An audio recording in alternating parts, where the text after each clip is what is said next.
Hello adventurers, and welcome back to my channel. Today I have a beautiful campsite and I'm really enjoying it so far. I just pulled in, but the sights here are gorgeous. We are just outside of Eureka Springs, Arkansas, and we are out at the Beaver Lake Dam area, and this is gorgeous. Now, I was looking through this area for a good boondocking site, and it's getting later into the afternoon, and I went into several different ones and I didn't love how they were looking. However, I knew that there was a site here that I'd never stayed at, so I decided I would venture down the little winding path, and well, I'm happy that I did. Check this out.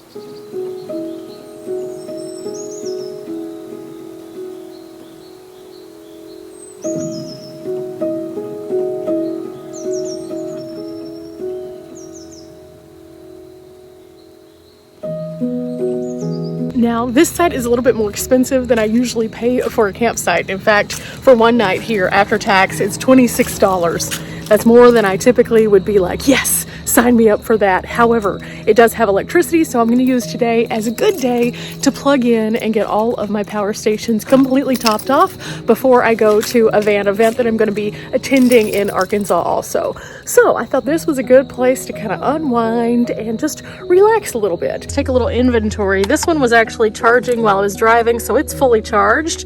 And this guy right here has been awesome. But this one, this one definitely needed a little love. It's only at 29%, so I think I'm going to plug this one in now.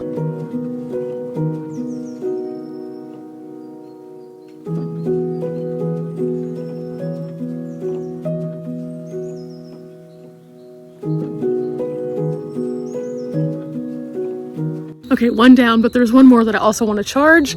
I have been carrying around a new Bluetti with me that I haven't introduced to you guys yet, but it's getting very close to whenever I do my full review, so we need to charge that one too. Now guys, this one is the EB3A, and it's small but pretty mighty actually. It actually has more wattage than my 500 watt power station, but it's also smaller, and they addressed one of the things that I didn't personally love about the last one. So I'm gonna get this thing all charged up, and then we'll talk about it on a video that's coming out very, very soon. Got some untangling to do. Oh, things always pack weird in my van, but this one's super simple. All we do is just plug it right in here, and then onto the post we go. Now, as you can see, we have a nice picnic table here, and I may in the morning actually use this a little bit for some work. No sags, no drags, because it's concrete and it is shaded. So even during summertime, this would be a good spot. Although I did notice that it fills up pretty quickly. I was looking at recreation.gov, and there were only a handful of sites here available, even though it is fall currently. So it's a very popular spot, but this is something that I really loved when I pulled into this site that made it so much easier to actually book a site here. This is the site that I'm staying in, and on here you see there is a QR code. Whenever I pulled up, I was able to just hover over that and then see that this site was in fact available. And because of that, I was able to book it online. And as you can see, it's a huge site. Now, of course, if you can, go ahead and just look this one up beforehand just to make sure that you have a spot. But if you are in the Eureka area and you're looking for a place and you just want to take a scenic drive, it's a beautiful drive out here. Not to mention you can come and look at the dam and things like that. So it's definitely worth a shot just in case. But yeah, this place is awesome.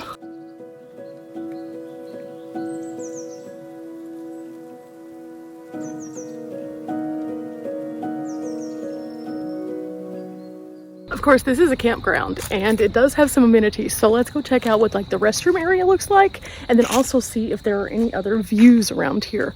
Yeah, we'll just walk around for a few minutes, and then I'll come back and I'll check out what's for dinner.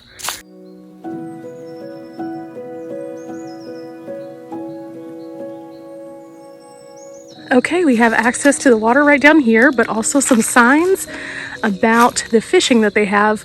And if you are wanting to fish, of course, you do have to get a fishing license, but the sizes are up here if you're interested in catching and then keeping. So down we go. Now, having had not stayed at this particular place before, but been in this area, it's like super exciting to kind of walk down and see how close that the water really is. This is a very nice little, oh my goodness.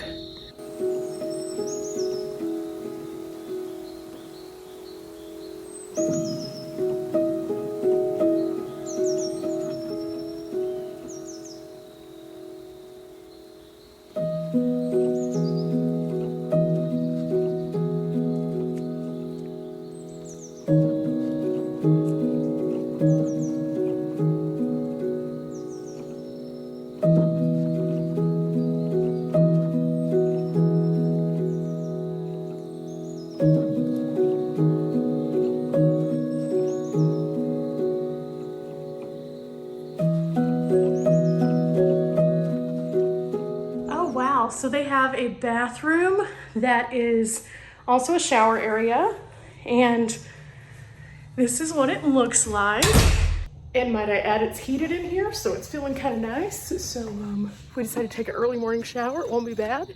And it looks like altogether there's 4 of those, so 2 on each side. Cool. And do you see what I see? They also have trash out here. Oh, this is nice. This is very nice. Definitely makes it worth that payment that we made.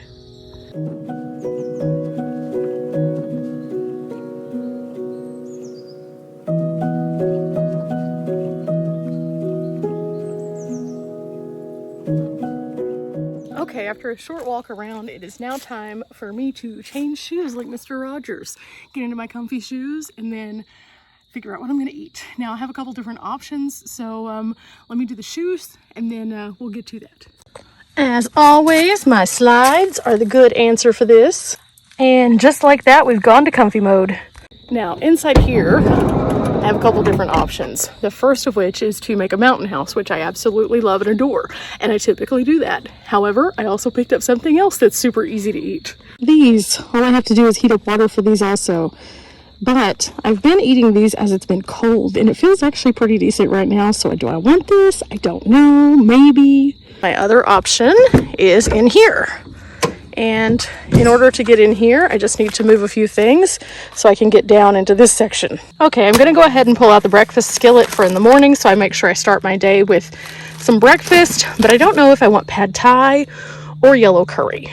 I love yellow curry, but I also haven't had pad thai in a while, so we'll just get all 3 of them out and then I'll figure it out in a minute. Now, responsible me actually went to the grocery store and picked up groceries.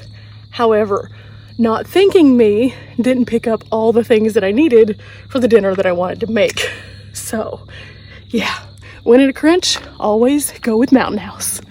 I am also going to get out some hot tea because I adore a cup of hot tea before bed.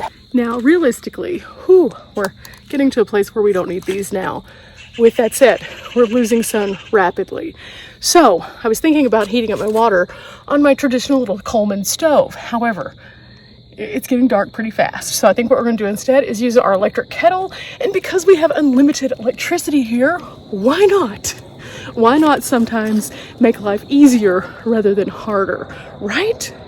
Now I got a lot going on here, but the basics are this kettle right here is awesome. So what I can do is I can put a little bit more water in here and I can heat it up, and I'll make enough so that I can make not only a mountain house, but also one of my teas for the night. So I'm gonna fill it up pretty full, and then we'll see how far it goes with the mountain house. And if we need a little bit more, we'll get a little bit more. But we're gonna start off by pouring some water into it from this little jug right here.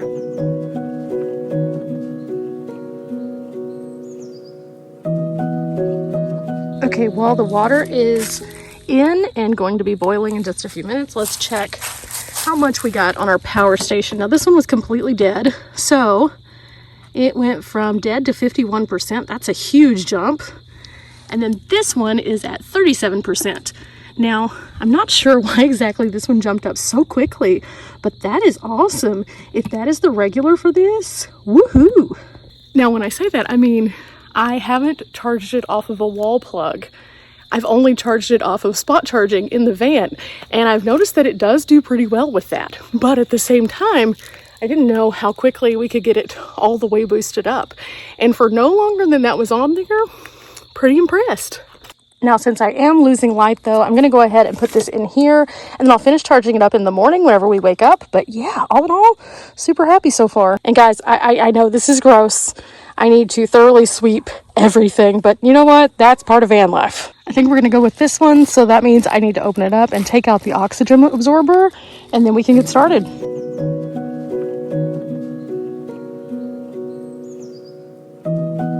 I'm also going to go ahead and get my tea ready, and I just like these little pre-packaged things. They're super good and they're fruit teas.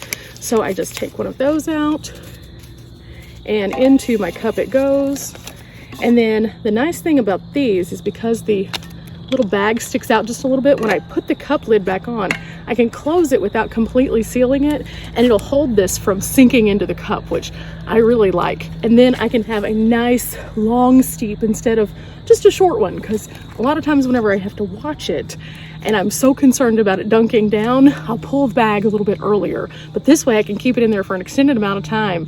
And I actually do this with my coffee also. So in the morning I can get that long, dark, steep, so that whenever I go to drink my first drink, it is strong. Okay, we're gonna start off with our pad thai.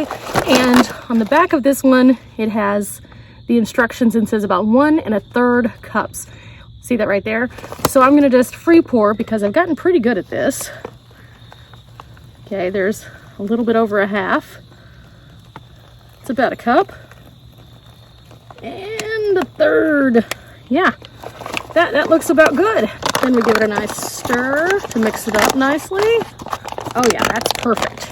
It's just enough moisture that it's going to absorb all of that. It's going to be so good. In the meantime, time to pour, and I just hold the bag with my hand there and then into the cup.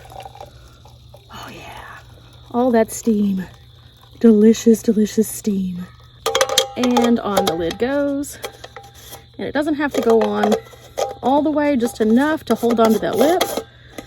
And then we close it. Now it can steep. And then any hot water is just going to sit on the mat. Now the mat is cool because I purchased it so that I could keep gross stuff from getting in the van, or like my shoes when they're wet.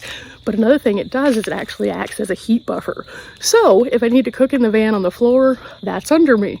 If I need to heat up water, that's under me. It's just a really, really simple solution for such a tiny space. But now that that's all said and done, I'm going to take the Jackery in also. We'll finish charging everything in the morning before we leave. And yeah, I'm going to tuck in for the night.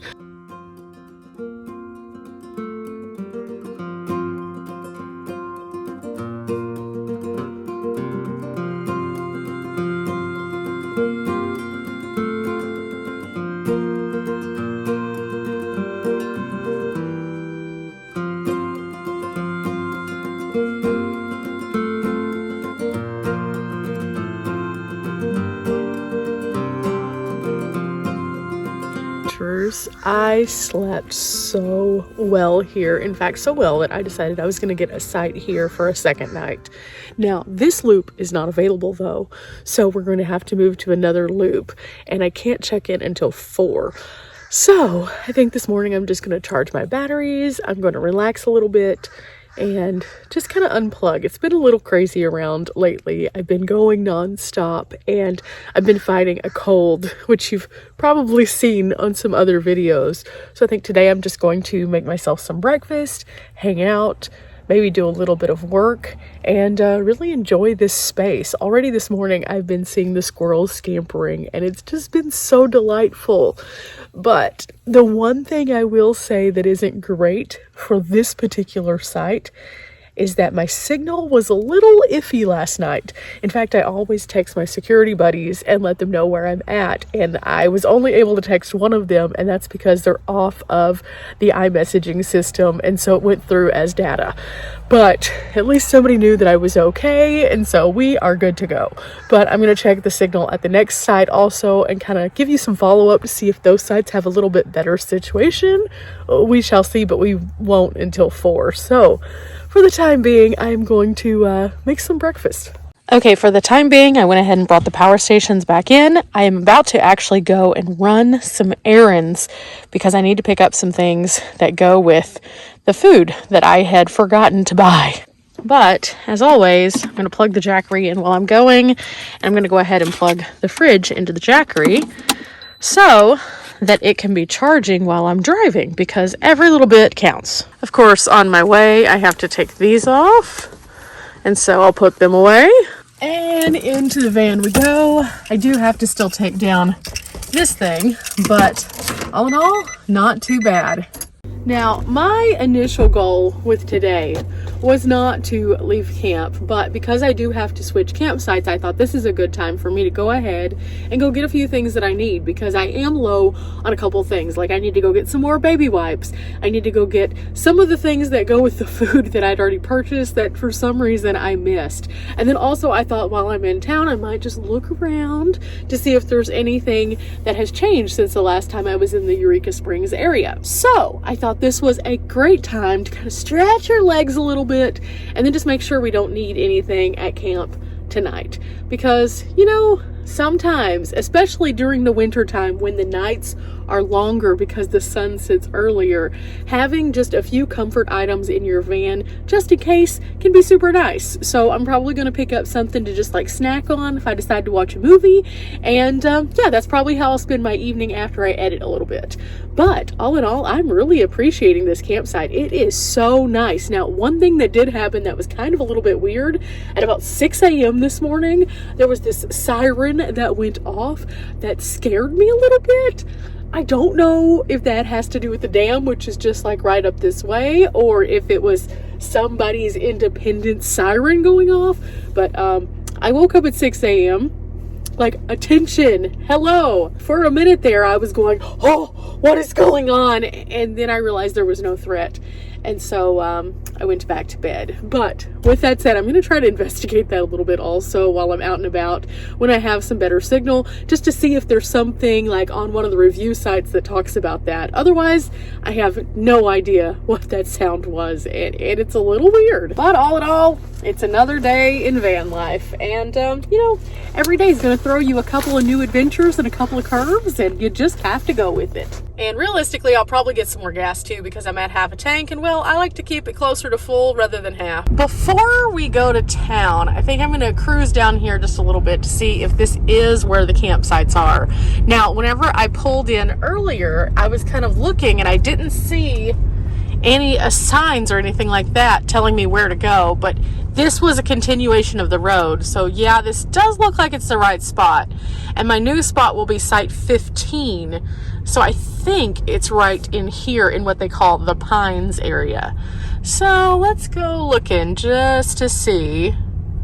That way I'll know where we're coming back to in a minute. Yeah, this is definitely it. 13, 14, and it looks like that's the site right there. So we'll be back here soon. Now, something kind of interesting about this campsite is they actually have like a park area and a different bathroom also that has apparently a shower house. But this one is only $22 a night versus $26 a night. And I thought the other one was also $22, but then when I looked again this morning, it said it was $26. So $26 for the ones by the water, $22 for the ones in this Pines area.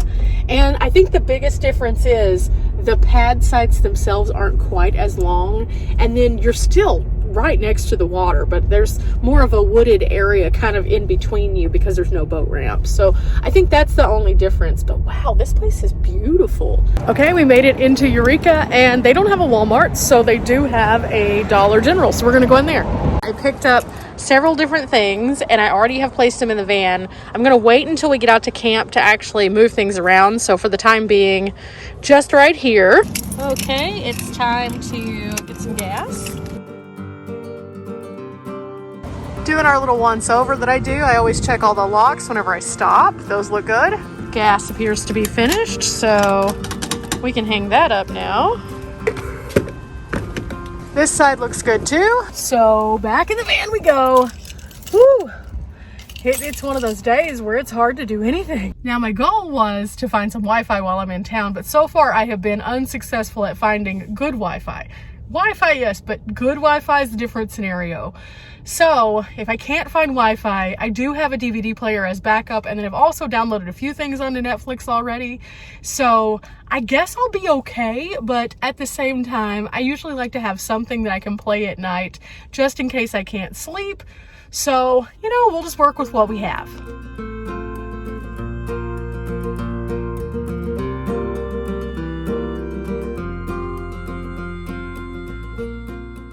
Okay guys, I hopped out of the van real quick so we could take a look at an overlook on our way back to camp, because you can see the dam really well from here. But also as you pull into the campground, there's another overlook that we're going to check out also. But wow, this is epic up here and it's so beautiful, and I don't know how I've never stayed here before, but at this same overlook there's also some really cool signs that tell us a little bit more about Beaver Dam and also the lake itself and why it's here. So let's go check it out. Now the dam that we see over here is Beaver Dam, and this first sign talks about how both the White and War Eagle rivers frequently would flood, and so there was a need for a dam, and there was a heavy discussion about it for a really long time. And this is kind of bad. Like, look at this. This is what the area would look like when it would flood. And so between 1926 and 1927, the heavy rains actually made the water levels flood so much that by 1929 they knew they needed a dam. Now, of course, getting that dam in place is a little harder than you might think. In fact, this is the early stages of doing so. And during the Eisenhower administration between 1953 and 1961, there were several public works projects that would take on this task of moving the water so that they could actually build and navigate in the area through this massive construction effort. Here we learned that the Beaver Dam is actually a solid concrete and earthen dam. And you can see here what it would look like on the actual drawing of the dam as they were putting it together. It says here that most of the dam is actually solid concrete, but 2 access tunnels that they call galleries run along inside the dam, and the top gallery stores equipment and the lower one is for inspections. Now, as we continue, you see how a dam can be useful, and it controls the amount of water that can flow through. So they have these gates right here.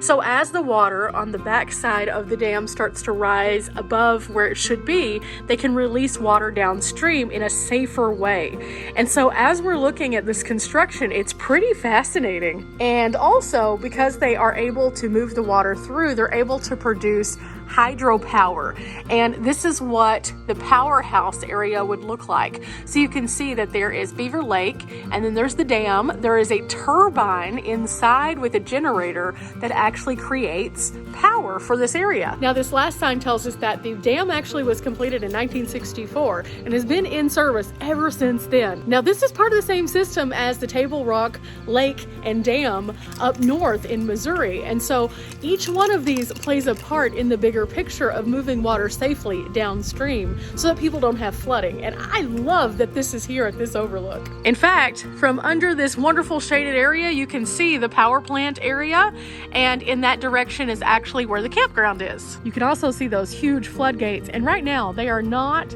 pushing water because the lake is actually at a pretty decent level, but if it was in a flood situation, they would just be spewing water, and as it releases, it would go through this area right here and continue flowing downstream. Now, one of the things that I have noticed is campgrounds like the one that I'm staying at, because they are downstream, sometimes they have those big red signs about the water could be coming up quickly. Well, it's because as they have to release these gates, things can accelerate rather quickly. So it's always important to be on top of things. Now, I think that the siren that we heard earlier was them actually testing the sirens for the floodgates. I think it was, because it sounds kind of familiar, but I'm not positive. And I couldn't find anything online, so I'm not sure yet. We're going to continue looking into this. In the meantime, though, there are another series of signs here on the back about how the power is actually used and some other cool facts. I'm going to leave those for you. It's a beautiful day, but in the shade, pretty chilly. Standing in those little patches of sun are a little golden nugget of happiness. But you can definitely tell that fall is here. The days of 80s, even though they are still here and there because, well, the weather's weird, for the most part, they're gone. I mean, look, I'm wearing long sleeves. That should tell you something. Oh, but there's something else in this very parking lot that I missed, so we're gonna have to drive down to it. Yeah, I don't know how I missed this. Whenever I got back in the van, I kind of looked back and I saw this sign over here, and you'll see it over kind of to the right. Let's see what that is. Oh, how cool.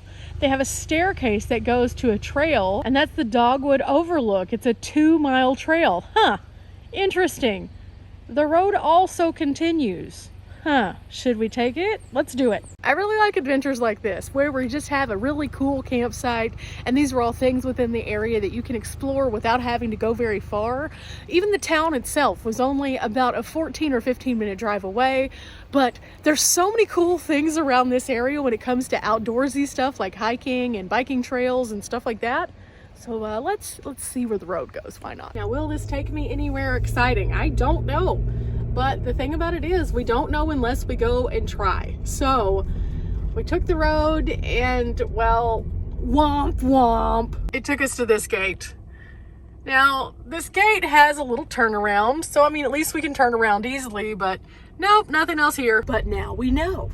You know, we wouldn't have known if we wouldn't have gone. In fact, this is why I like to keep a full tank of gas, because I do a lot of this stuff where you guys don't necessarily see, but I take a lot of little random offshoots just to kind of size up the area, see what's going on.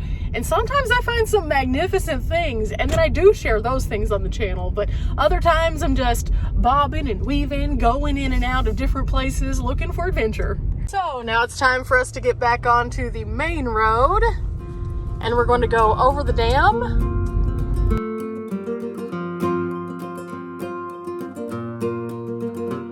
Oh, I found us another turnoff. Here we go, let's turn.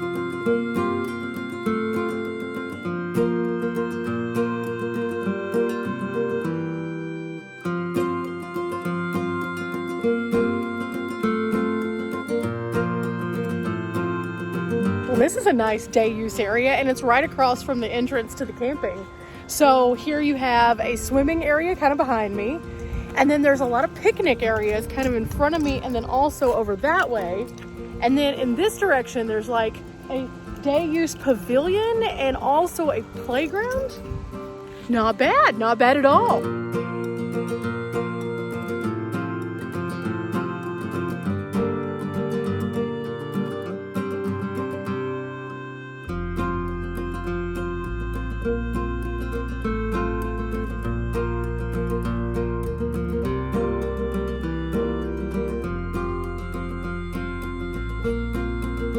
Okay guys, made it back to camp, and ooh, getting hit by leaves. I think this is where I'm going to wrap up today's video. I have had a really good time showing you all the beautiful things here, but I'm going to leave you with a few final views so you can just kind of soak this one in, because guys, I definitely am going to. If you have enjoyed coming along, make sure you leave a thumbs up, hit the subscribe button, and remember guys, we're not here for a long time, but we are here for a good time. And well, sometimes just finding a beautiful campground and exploring the area around it is definitely that. Till next time guys, bye.